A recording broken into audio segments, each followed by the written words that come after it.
Dan Rubenstein, Michigan 13. Yeah. Ohio State 10. It's like the first window of games on Rivalry Week Saturday, and a monumental upset that is going to shake up the college football playoff rankings, the Big Ten title chase, how we think about college football at this late stage in the game, and certainly a game that neither you nor I saw coming.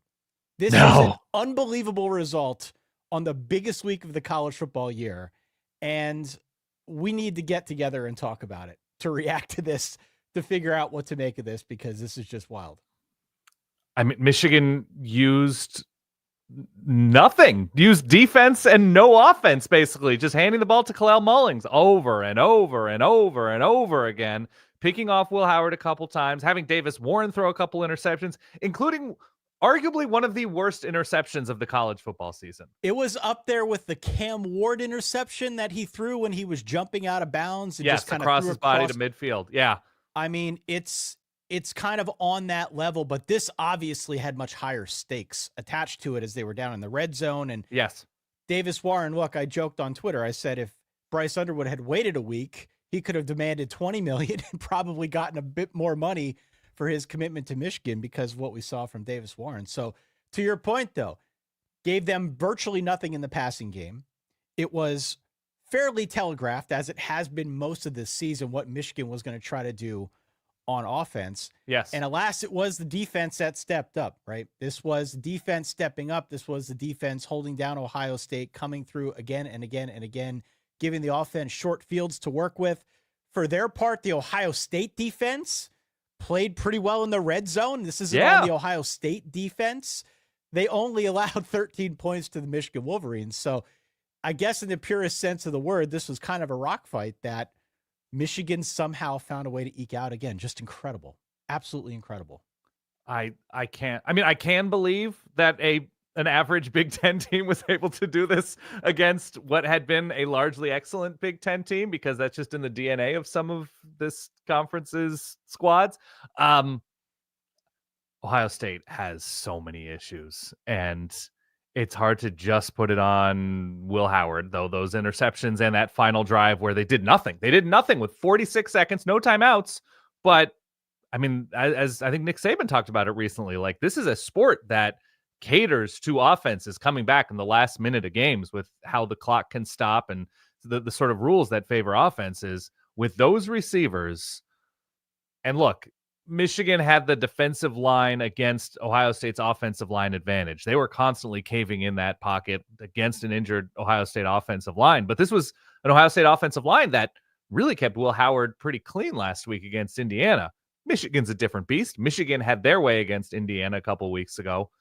But for Ohio State to come out as flat, not able to run at all.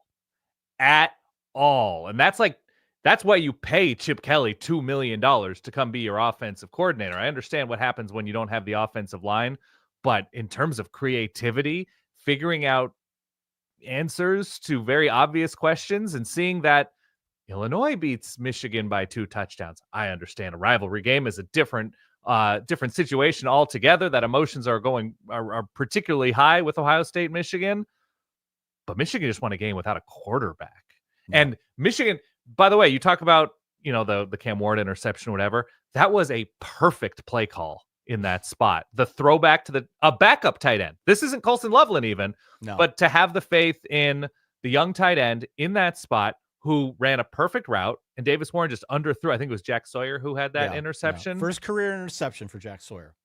This is such an immense Ohio State failure, as feel good as it is for Michigan people, that Ohio State's defense, all the guys they brought back, Caleb Downs coming in at safety, the depth in the secondary, that Michigan, even with like a competent quarterback, probably would have struggled to do all that much in this game.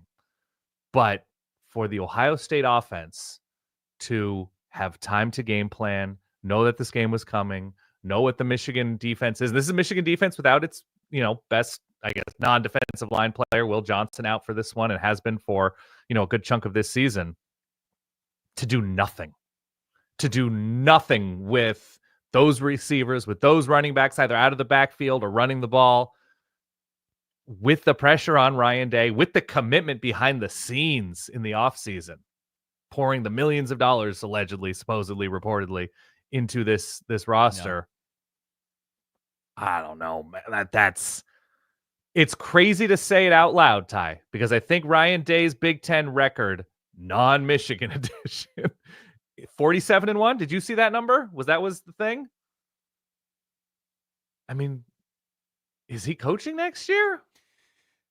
I mean, he did a press conference in the lead up to this game in which he equated losing to Michigan to losing his father. Yes. And, this has not been kind of a new storyline in college football circles that this game has, in effect, driven Ryan Day, driven really the Ohio State fan base crazy over the last 3 years. This is the game. Of course, they want to win. They want to aspire to greater things. But this is the one that they measure the program by year in and year out. So having lost 3 in a row, the commitment that they showed in the offseason, we talked for 7 months about how they had recommitted themselves, how Ryan Day was showing a killer instinct by going out and getting Chip Kelly, by going out and getting guys like Caleb Down, Julian Sand, by boosting this roster in the manner that they did, to go out there on home soil, no less, and essentially lay an egg, come out flat, look as poorly as they looked. Missed the field goals. They were in position to score points, but if your day comes down to that, no pun intended, something's wrong. It's really, really hard to understand how that happens, given how Ohio State positioned itself coming into 2024. If we've learned anything this season, it's that nobody's bulletproof. And this was, I think, another example of that. But certainly with the buildup to this game, with Ohio State basically being a 3-touchdown favorite, it seemed very unlikely that Michigan even had a chance. I think on our preview show, I even said I can't even construct a way that Michigan wins. Michigan constructed its own way to win. So the final score here again, 13-10. Michigan finishes 7-5. All things considered, a 7-5 season given where they were at, pretty damn good. Ohio State finishes 10-2. They have to wait to see now what happens with Penn State against Maryland. We're recording this in the immediate aftermath of that Michigan game. If Penn State wins, they go to Indianapolis to square off against the Oregon Ducks for the Big Ten title. Wait, what happens if Penn State loses today to Maryland in this crazy universe? In this crazy universe, I believe it would still be Ohio State. It'd still be Ohio State. Penn State doesn't lose to Maryland, but yes. Penn State never loses to Maryland. But so, there is that angle that we now need to consider. We can talk about that on our upcoming preview episode this week. That Big Ten title, should it hold, looks like Penn State against Oregon. There is a question of where Ohio State falls amid this chaos. Do they still get into the playoff? I think they probably do. However, it's a fair question, right? There's a lot up in the air at the moment. So that's a discussion that needs to be had.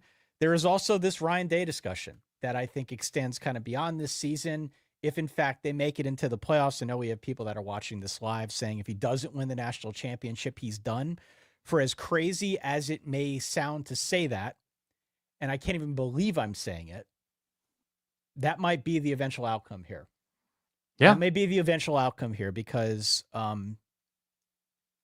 it had been building to this crescendo moment. And this was supposed to be the time when they broke that 3-game losing streak. The fact that they haven't here is meaningful. And if they can't turn this season into something more than just this Michigan game at this point, I absolutely understand why that would be a fair question to ask.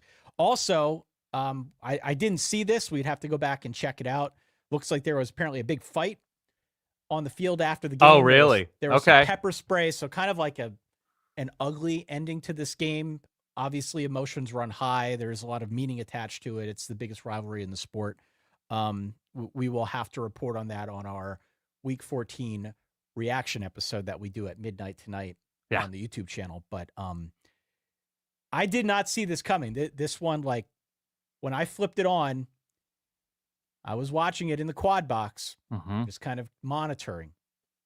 And it got to like 7.5 minutes left in the fourth quarter. I ran upstairs for a hot minute to get some Thanksgiving leftovers. And it sort of took my breath away to look at that score and realize this one is still up for grabs and Michigan could win this. And it was a nice little Greg Maddux performance. The game was, how long did the game actually take to happen? It was like a 3-hour game with Michigan just running the hell out of the ball, largely unsuccessfully. Yeah. Because Ohio State knew what was coming. And when Kalel Mullings had that, I don't know, how long was that run that got Michigan down inside the 15? It may have been a hold on the right tackle. Was it like a 25-yard run, something like that? Right. It was the play of the game, essentially. Yeah. Like a single run that was good, but not incredible. I can't believe Ohio State had nothing in that like quick offense at the end of the game. That were like, well, they're going to move the ball to like the 30 or 40 or something like that. Maybe they'll be in a position where they can throw a Hail Mary or something like that, and it's all going to come down to this. Buddy, they didn't even have that. No. They didn't have that against a beat-up Michigan defense with a skill advantage, with going out and, grabbing Will Howard, one of the primetime quarterbacks in the portal, paired with Chip Kelly. They didn't have time. The offensive line got caved in. I don't know what you do. If you're positive Mike Vrabel is going to come into Columbus, then okay, I'll listen. I don't know what you do with Ryan Day's record in how he's the number of games he's won, but like there are games and then there are like the games.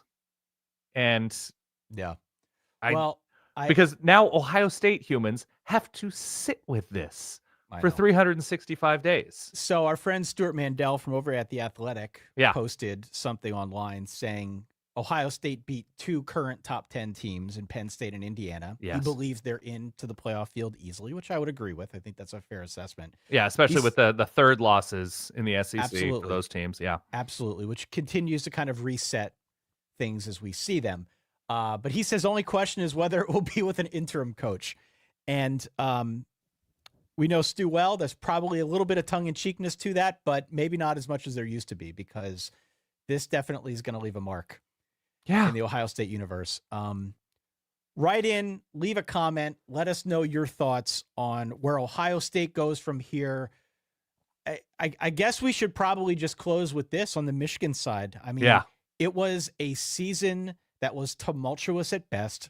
The quarterback play was never good. It was always in question. Yeah.